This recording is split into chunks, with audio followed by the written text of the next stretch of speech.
Number 1. Inform. Inform معنی ده خبروله. Inform me son. Inform me son معنی ده ما زر خبر کړه. Invite. Invite دعوت ورکول یا چاته بلنه ورکول. He invited me. He invited me هغه ما ته بلنه راکړه یا زه دعوت کړم. Cook. Cook پخوله. Cook it today نن ورځ دا پخه کړه یا دا پوخ کړه. Cook it today. Work. د work مطلب دی کار کوله. Work day and night. Work day and night شپه او ورځ کار وکړه. Attempt. Attempt هڅه کول کوشش کول. Attempt again. Attempt again بیا هڅه وکړه یا بیا کوشش وکړه.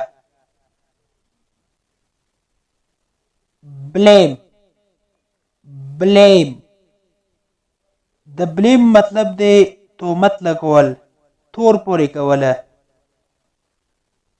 Don't blame me. Don't blame me په ما تهمت مه لګوه یا په ما تور مه لګوه. Apply. Apply عریضه کول یا درخواست کول یا غوښتنه کول. Apply for the job. Apply for the job وظیفې ته درخواست وکړه یا وظیفې ته عریضه وکړه یا غوښتنه وکړه. Arrest. Arrest د arrest مطلب ده نیول. For example, arrest the thief. Arrest the thief غل راونیسه. Say. Say ویل. Say again. Say again بیا ووایه.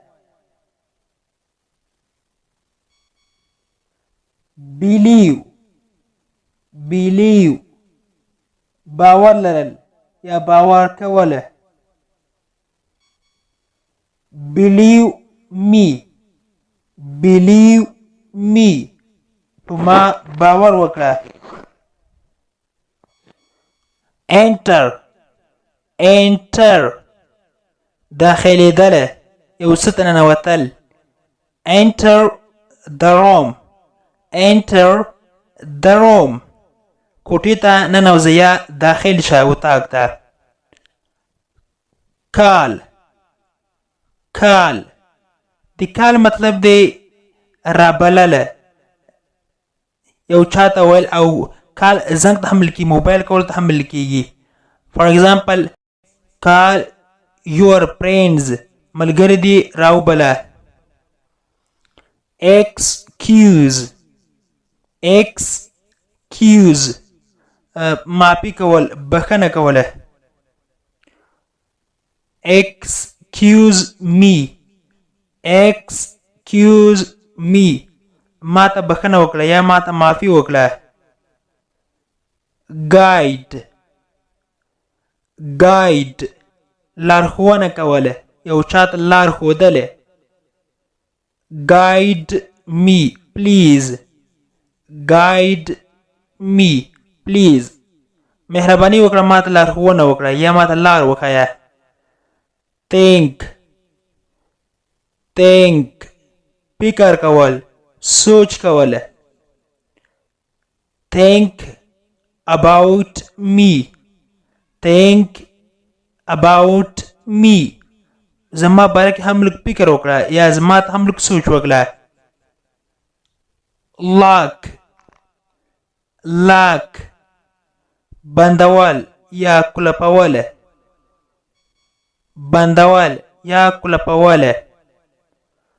lock the door lock the door دروازه بند کړه یا قلف کړه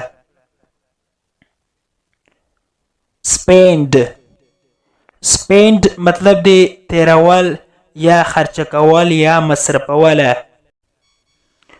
spend your time for good د ښو لپاره خپل ژوند تیر کړه یا وخت تیر کړه talk د talk معنی ده خبرې کول talk to my friend زما د ملګري سره خبرې وکړه catch د catch مطلب دی نیول I catch the ball زه بال رانیسم I catch the ball زه بال رانیسم